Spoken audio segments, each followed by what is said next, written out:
The world turns and goes on turning every day, and most of us go with it.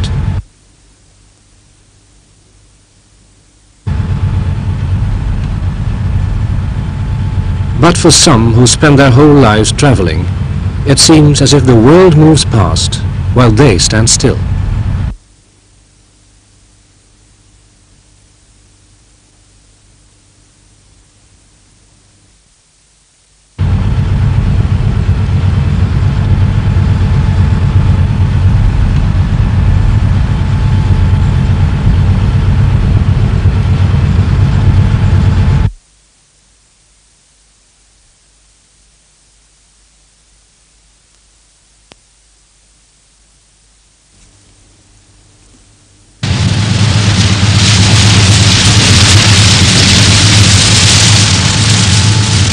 These, the barges of Europe's rivers and canals, carry more than just their cargo. This is a story not only of the ships, but of the barge people themselves. Ja, ik geloof het wel, die zit vol en hij heeft mooi zand altijd. This ship is on the move day and night, week in, week out. Today the River Rhine, tomorrow a small village in Holland. But for the skipper it makes very little difference, because his home goes with him, and so does his family. And like most skippers' wives, she is as much at home steering the ship as she is with a carpet sweeper. Here on the Rhine, the water forms a lifeline between the North Sea and the industrial heart of Europe, and here the barges grow bigger and more sophisticated every year. This strange-looking tug is pushing a collection of dumb barges from Rotterdam to the Ruhr. If you transferred their cargo from the river to the road, the line of trucks would stretch nose to tail for about 15 kilometers.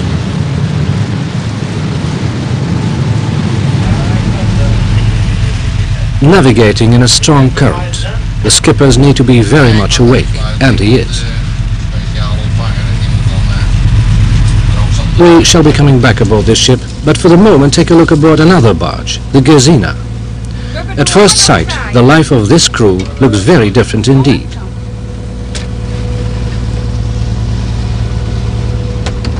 Here technology and stress are strictly for other ships and other people.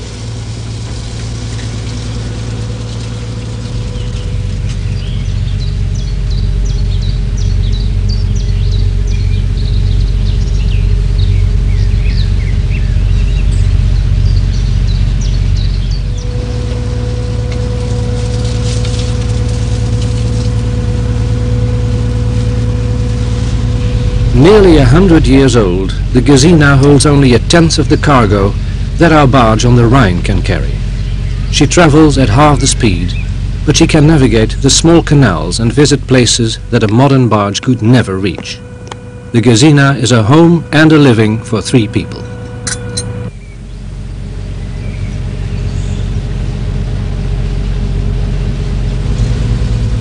For a man in his early 20s, it's a lonely world that has hardly changed at all, either in his lifetime or in the lifetime of his parents.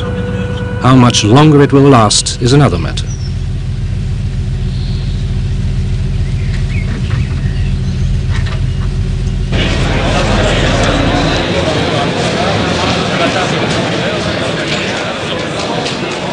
The biggest problem of all is getting yourself a cargo.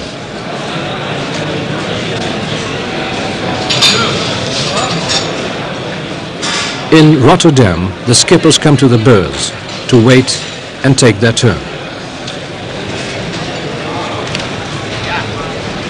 Every barge is a slip of paper, and every time his turn comes round, a skipper can choose from the cargoes that are waiting to be moved.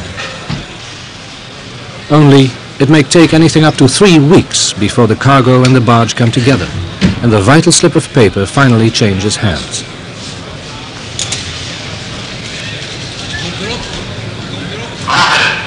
3 weeks of patience, and for every skipper that watches, there's a barge that lies empty and waits. And on every barge, there's a wife who's ready to leave when a cargo has been found.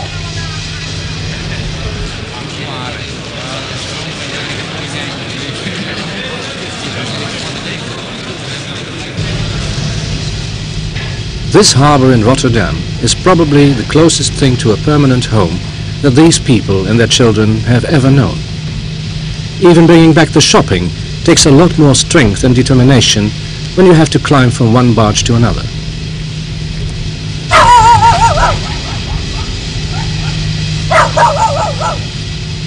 But it has its compensations. If you don't happen to like your neighbours, there's always the chance that tomorrow they'll be gone. Who knows, they may even have left by the time you get home.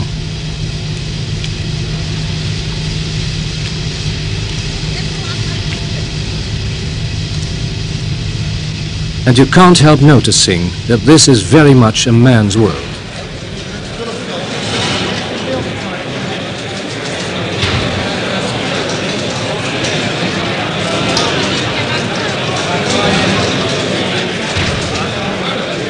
Barges from France and Belgium, Dutchmen and Germans. Everyone ready and everyone waiting its turn. Barge after barge after barge. One goes and another arrives, and it seems that every day is washing day.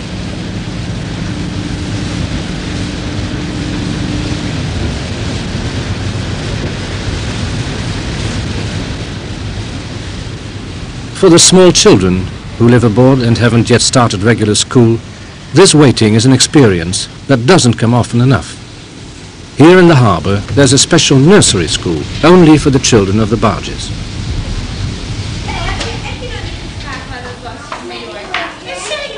They may speak different languages, but they understand each other well enough. Watch them closely and you can see why these children belong together. They never draw houses or trees, never trains or buses, just ships.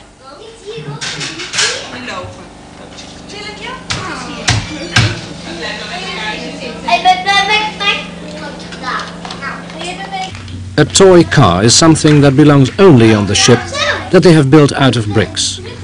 And the only part of the land they bother to create is the lock that their ship sails into.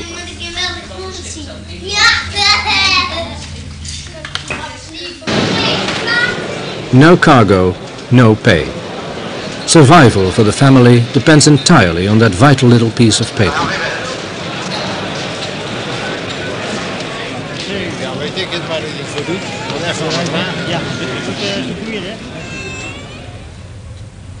And so it is for the skipper of the Gezina. He is not with a great crowd of ships in Rotterdam, but in Holland's capital, Amsterdam. The skipper has been to the beurs here and signed a contract to carry a cargo to Belgium. It's been a good day for cargoes, and all over Holland there are barges moving away to load.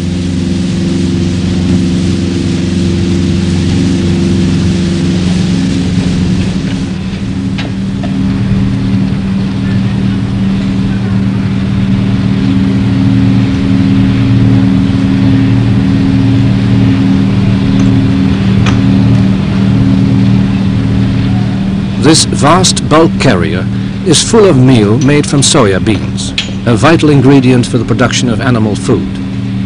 Take it by road and the motorways would be jammed. By water it can move cheaply and without a hold-up to almost any part of Europe. Just 100 tons of that cargo will be travelling in the hold of the Gezina.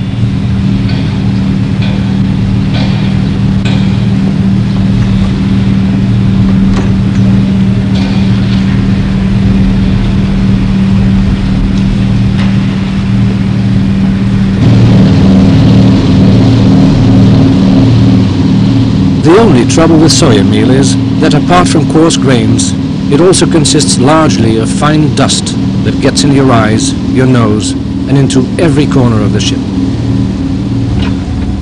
For the skipper's wife, a lot of life seems to be taken up with washing, and she is used to it.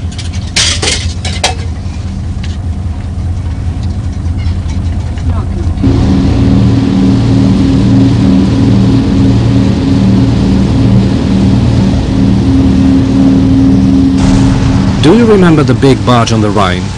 They have just picked up a cargo of sand in Germany. They're taking it back to Holland for making concrete. It's amazing how useful a radar scanner can be on a big ship like this.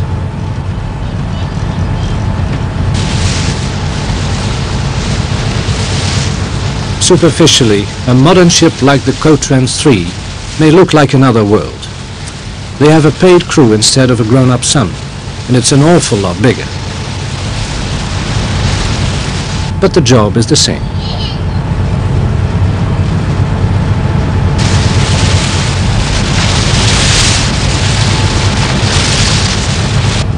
He takes his work and his family with him, just as the skipper of the Gesina does. Admittedly, the ship itself is very different, particularly the engine.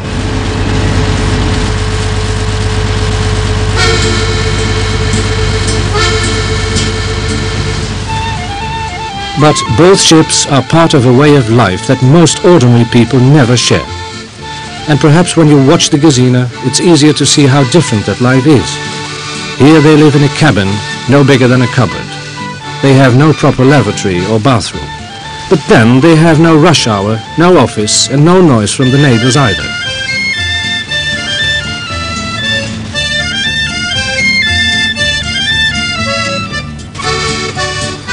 And of course we shouldn't judge their life from watching only when the sun shines. But on the other hand, it doesn't always rain or snow in Holland, and there are many parts of this small country that are only seen by the families who live on the water.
So, providing the weather stays fine and you don't have too much ambition, there may well be a lot to say for life on a barge.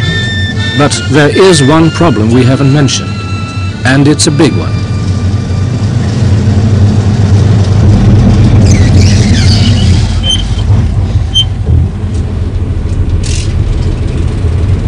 The children of the Cotrans have a good life. They may not see too much of other children, but they live well and they're happy. The world passes outside their window and leaves little impression.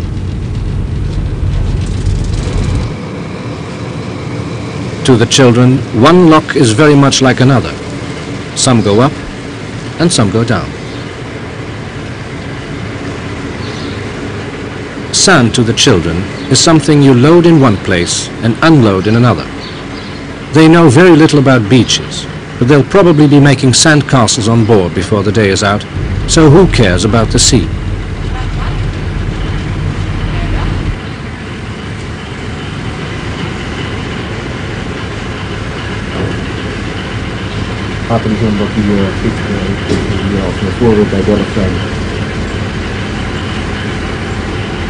For the fathers and mothers of young children, there's a moment to face which all of them dread. The moment when the children have to go to school.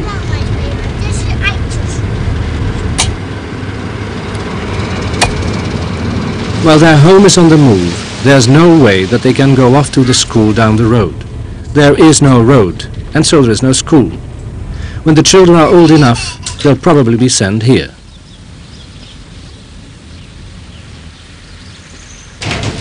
This is a special school hostel built for the barge children.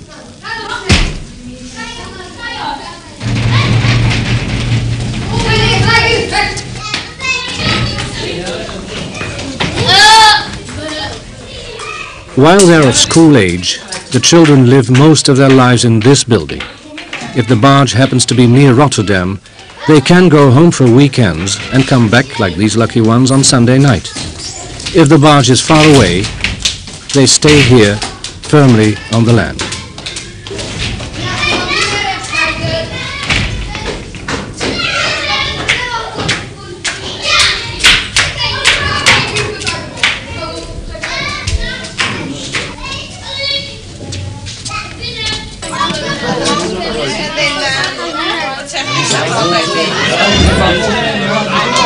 The children find it hard to adjust at first, and some of the mothers find it even harder.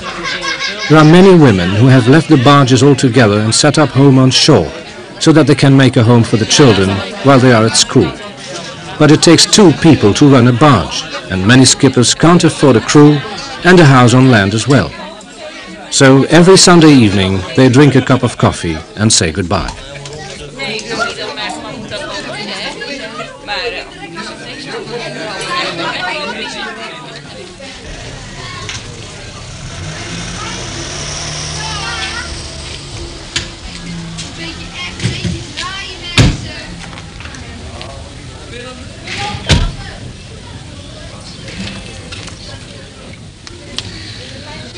It's a hard thing to say to your child, so we'll see you next week, if we can. No, we don't know where we're going, and we have no idea where we'll be tomorrow.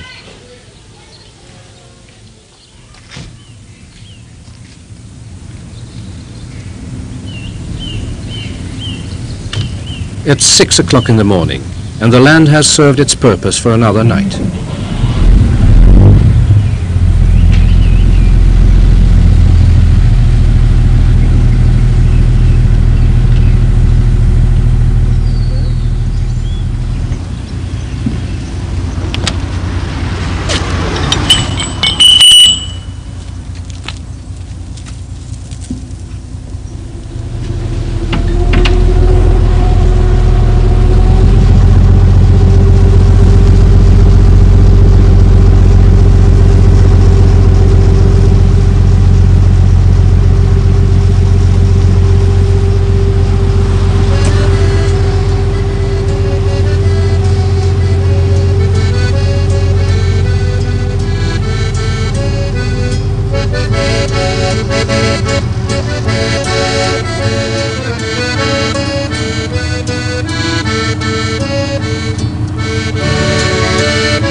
The place where they slept is left behind and forgotten.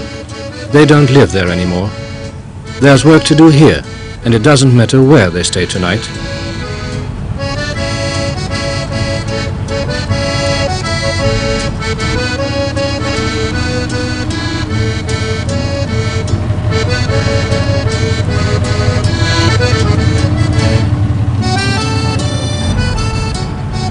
For those of us who live on the land, it's probably the gentle slowness of their lives that comes as most of a surprise.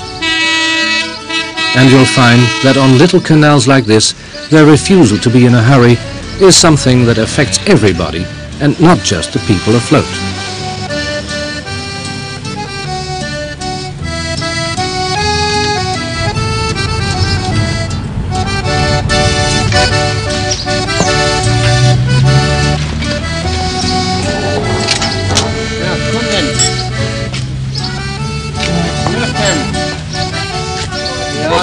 Ik heb een hart voor een vrouw.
For the people who come in contact with co-trans, life does progress a good deal faster. But then there's a reason for it. This ship doesn't belong to her skipper as most of the others do. It belongs to the man who buys the sand and sells the concrete, and so the co-trans never waits for a cargo. 1,000 tons on and 1,000 tons off, and back for another load. For the child that watches from the wheelhouse, it makes no difference that yesterday was Germany and today is Holland.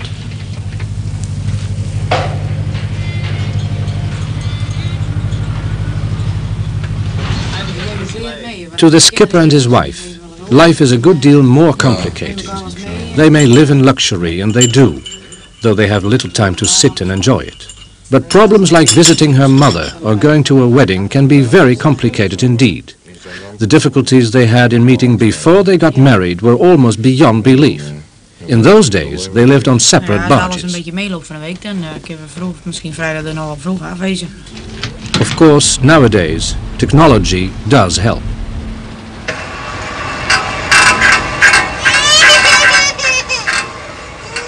As long as they can get the ship alongside the bank, once every couple of weeks or so, they do have a chance to do the shopping. But how would you like to go through all this every time you wanted to slip around the corner and buy a packet of cigarettes or a loaf of bread?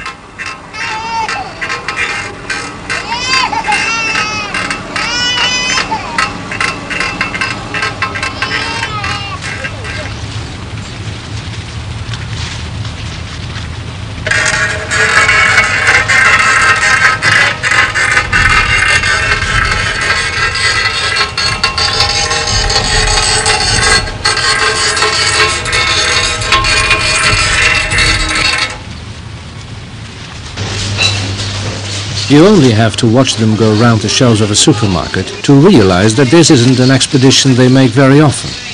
The ship has a very large deep freeze, and they use it.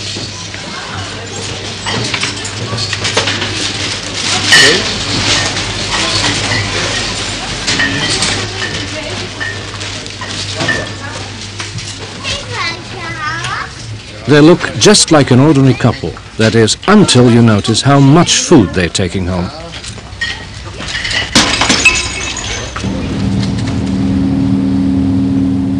On the Gesina, there have been very few technical advances in the last 50 years, apart from a pressure cooker, and that is sometimes a doubtful asset. Even cleaning the propeller is done by hand, and there's very little aboard the boat that makes living any easier.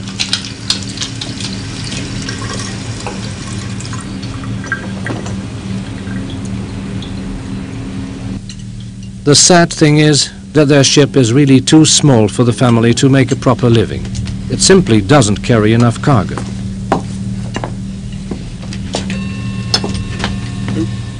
When the skipper retires in a year or two, their son will not take over. The whole family will move ashore, and the Gesina will probably become a houseboat, like so many others.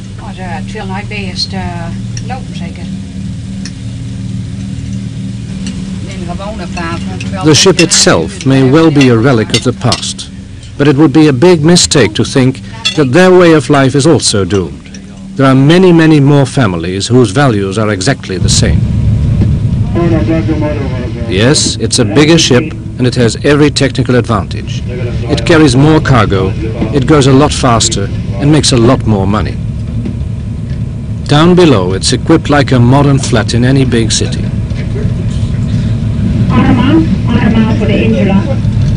But the really important things are just the same.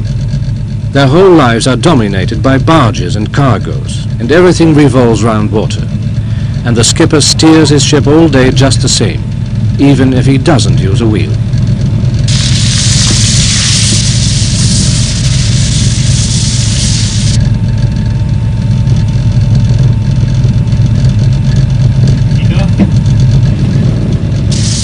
She isn't left alone at home, and her son knows his father a lot better than most small children do.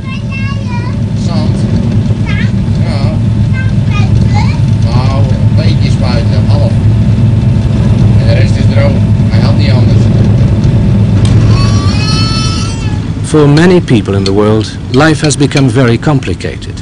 a lot of the old values which kept us going have been forgotten. Not here. The barge people have always been something of a closed community.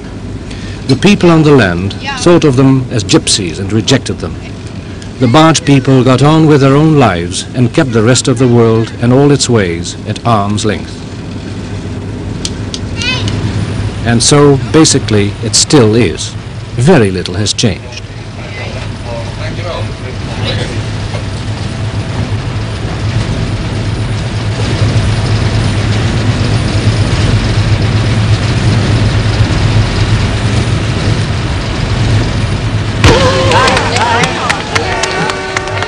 Every year, for their holidays, a lot of the barge families take their homes with them and travel north to Friesland.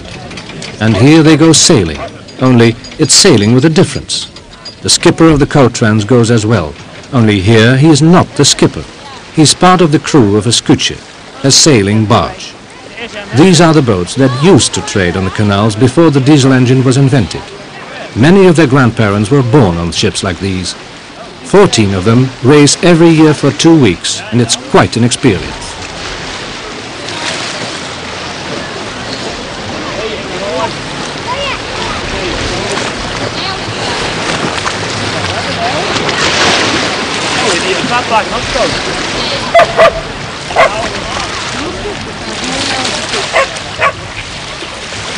You won't see racing like this anywhere else in the world. You won't see ships like these anywhere else either. And come to that, you won't find any sailors quite like these men. They are the barge people, and as you can understand, they always have been, and still are, something of a race apart.